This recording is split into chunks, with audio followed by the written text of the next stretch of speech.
guys, welcome to Co-Parenting with a Narcissist 101. I'm Kate. Thank you so much for subscribing. Thank you for joining me. And if you haven't subscribed, please do. And don't forget to hit the bell so you know when I upload more videos. Alright guys, today we're going to talk about parental alienation. This is when the other parent that you're co-parenting with hates you so much more than they're supposed to love the kids. Let me repeat that. The hate they have for you is so much more than the love they're supposed to have for the kids. This is why this hate prevents them from seeing that they are depriving a child of a mom, they are depriving the child relationship with the dad. The hate they have for you will always trump the love that you have for their children in such a way that they seek to punish you using the kids. So parental alienation is pretty much, in summary, is the other parent who you're co-parenting with trying to doing everything intentionally to cut the kids off from you. That's in layman's terms. That's pretty much what it means. And you have to understand this though. So parental alienation sometimes start happening while you are living with these people. So usually when you're married to a narcissist or you're living with a narcissist or you have kids with a narcissist, they take on to one or two roles. The first role would be they are detached. They don't want any part in raising the kids. They just come do what they do, sit where they sit in the house, and they don't check in. You're pretty much a single parent. You're taking care of everything. They don't check in. Or two, they are a hands-on fake friend for the kids. What do I mean by that? It means they are the parents that will always give the kids what they want. They are the parents that always, let me take care of that. Oh, don't mind your dad. Don't pay attention to your mom. Oh, wait, your mom is coming. So they are the parent that intentionally, with time, it might look like a joke in the beginning, turn you into the villain in the house. So you'll be that parent where, oh, wait, your mom is coming. You hide. Your dad is coming. Hide.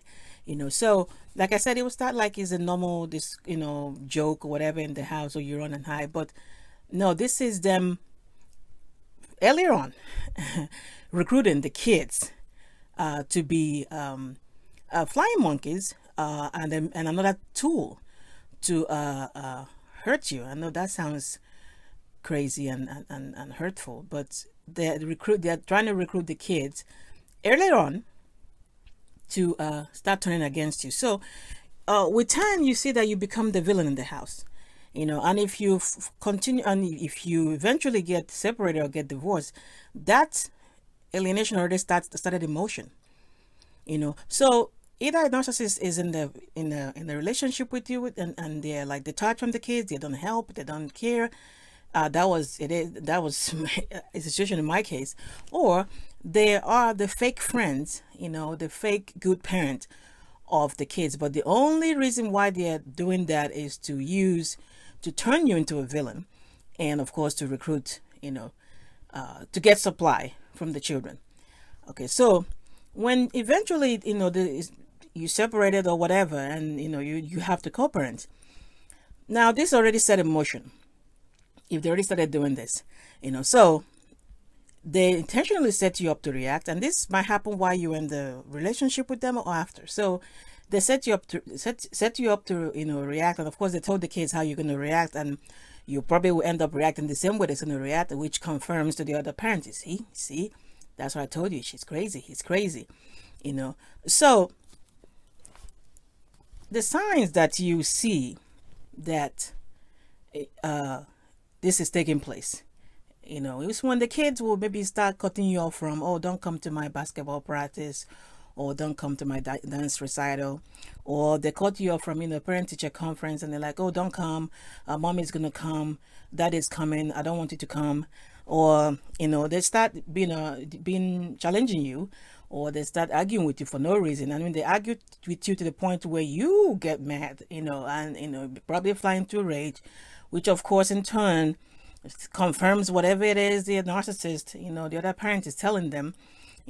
And with time, even if you sit down to ask the kids, oh, who told you to do that, or who told you to say that, with time, as this goes on unchecked, they will own up to the responsibility of deciding to treat you the way they treat you. You have kids being arrogant at the same time. being feeling entitled, to things that you give them. These are all the signs of this is what is going on. Okay, so now how do you deal with this? So and I'm addressing this is the kids when they are minor, they are not full-fledged adults. We'll talk about those later, but these are the kids that are still kids. They're still children. First of all, things to do is obviously you make sure that you are not doing the same thing they're doing. You're not trying to keep the kids away from them, or you're not trying to, of course, as long as there's no abuse, because if there's some abuse towards your children, you got to do what is best for your kids regardless. So one is that you're not doing whatever it is, trying to keep the kids away from them. That's one. I'm sure if this is bothering you, obviously you're not. So, but just in case, just to put that out there. Another thing you need to do is to make this less fun for them. What do I mean by that? An narcissist always counter whatever you say. You know that.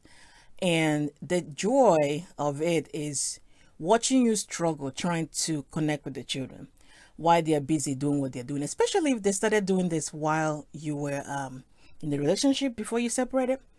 So they enjoy that, they enjoy you getting mad at, getting frustrated, getting trying to argue with the kids, So if you could make this less fun for them, and I mean less engaging, like if they set the kids off because they'll tell them something and they'll tell them how you're going to react, if you somehow surprise them and don't react that way, they can tell the kids something they know that you definitely will react to.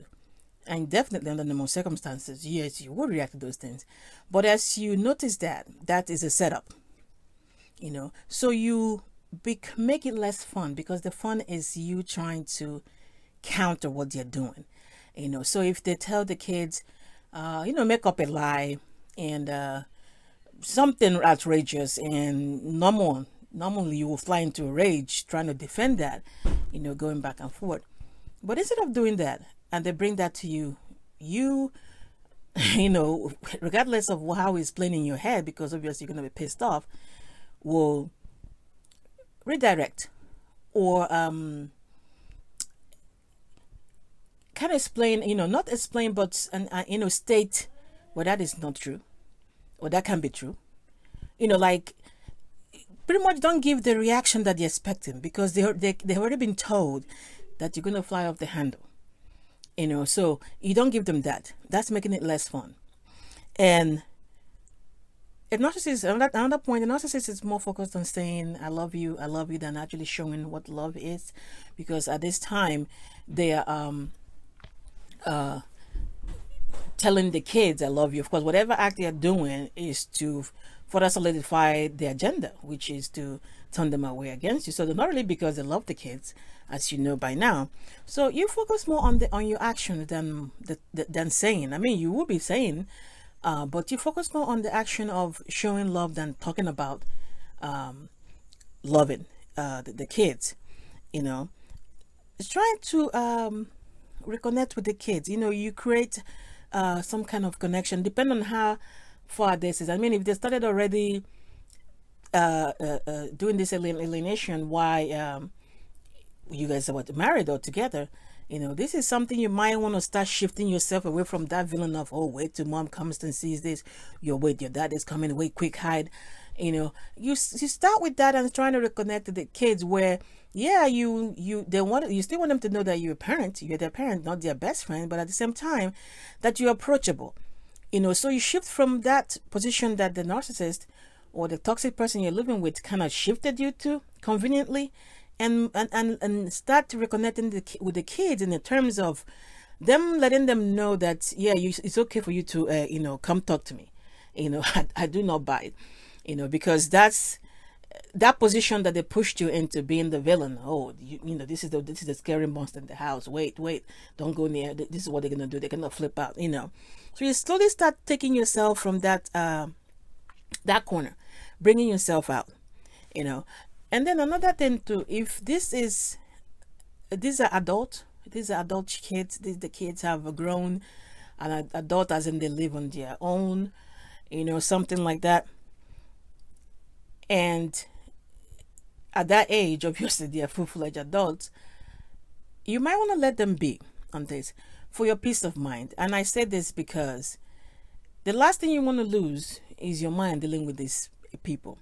And if it has gotten to the point where the kids are now the adults, they are making their own decisions, they live on their own, you still trying to do all this stuff I mentioned earlier might not go so well, because now the adult, the roots, they are already set. So for your own peace of mind, you might want to detach or go limited contact, because this is because if you lose your mind, this it will be something else to make fun of, unfortunately, on your part. They'll make fun of that. So if it has gotten, the kids are now full-fledged adults and it's too late, then you might, for your own peace of mind, you might want to have limited contact for your own peace of mind. Because like I said, the last thing you want to lose is your mind. If they've gotten to the point where they can take care of themselves, they live by themselves, then there's no point. You contact them when it's absolutely necessary.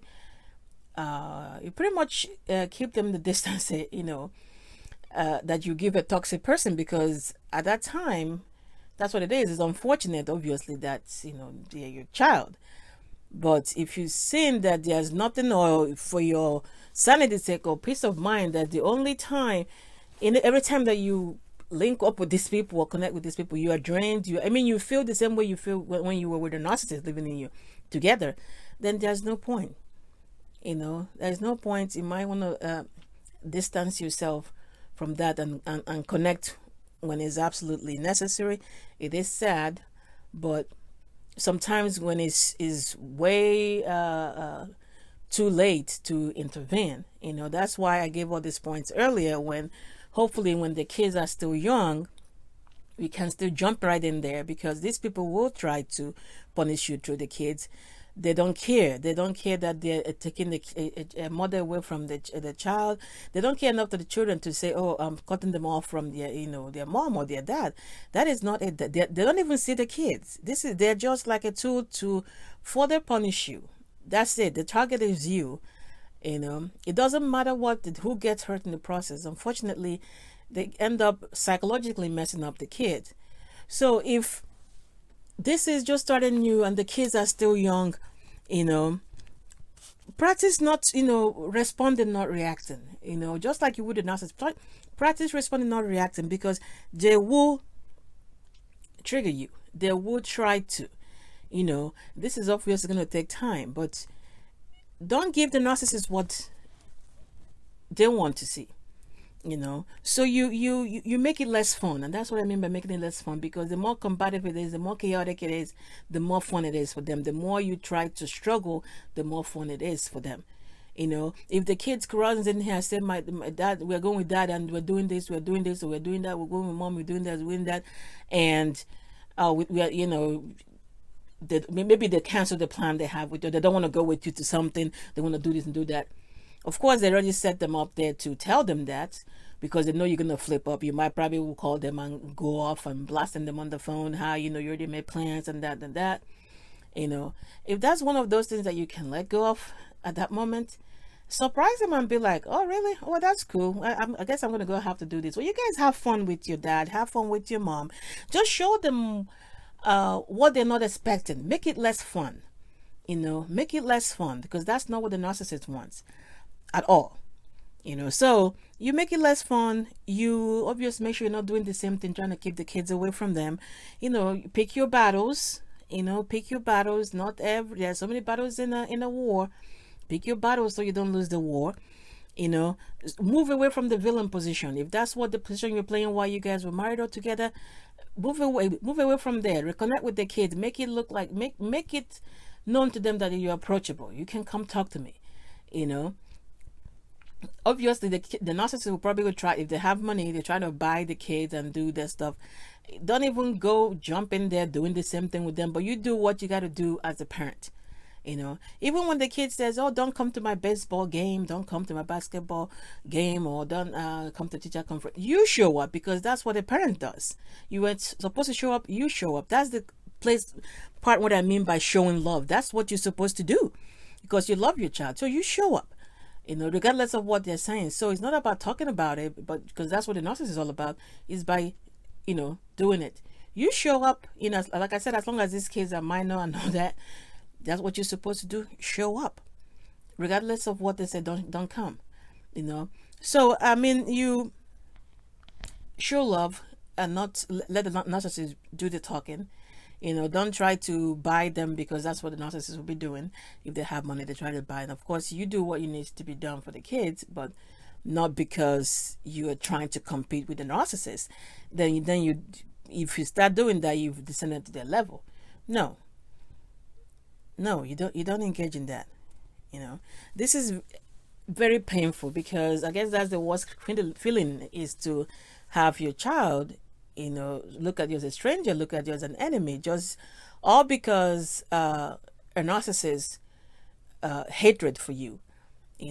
So you implement some of these suggestions I put up here, make it less fun, try to respond, don't react.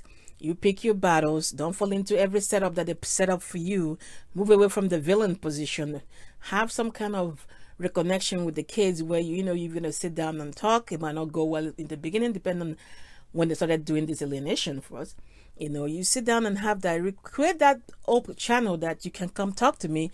As a parent, you don't have to be scared of me. Let them know that. Let them know that. These people are crazy. But they will try to do this. I guess fortunately, or whatever it is, the narcissist I have kids with was the one that was detached, because like I said earlier, they play two roles. Either they're detached while you're together, or they're busy being fake friends with the kids, or because they are setting that whole plan in motion even while you're together. But in my own case, he was detached, but that didn't stop him after the divorce to still try to turn the kids against me. That didn't stop him from trying to make up lies. He still tried to get, have the kids disrespect me, try to belittle me, so that the kids will stop, disrespect me. But unfortunately, like I said, he was detached the whole time during the parenting. So it's kind of odd for what he's saying and what the kids wish, have seen happen, so that's really didn't work out well for him. But unfortunately for some people, some of them, you had people that were slowly turning into a villain in your house, even before you separated or divorced, and this was the plan from day one. This was what they planned to do. This was how they're trying to recruit the whole flying monkeys, and not use the kids as a tool, unfortunately, to get at you. So guys, like I always say, get your mind together. You gotta get your mind together, get the emotion together, and tackle this, because once it sets in with these kids and they become adults, then it becomes very difficult. They now become an extra thing to stress you out, more like the narcissist too. So if the earlier you can get in there and do what you can do, to put a stop to this, or at least have the kids not completely deeply rooted in whatever it is they're telling them, the better it is. The better it is for you. All right, guys, I'm sorry that the video is too long. It's really crazy, because I've seen this so many places. It's just too much. I think that's probably the most hurtful thing they can, they do, because not because they love them, because they don't love the kids.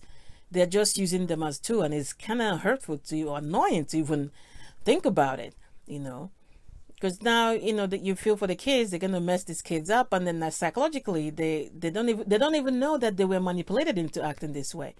With time they own up to this behavior, thinking it's them. Well, anyway, guys, get your mind right. Get to work. It's exhausting. It's annoying. Get your mind together. Everything else will fall into place. Like I said, I apologize for the long video. And thank you so much for subscribing. If you haven't subscribed, please do comment. Let me know what you think, guys. This is a very, very, very delicate topic for us co-parenting, because it's real. It's real. It's not something that's just written in the book. This actually is real, and it happens. All right, guys. I will see you in the next video. Take care.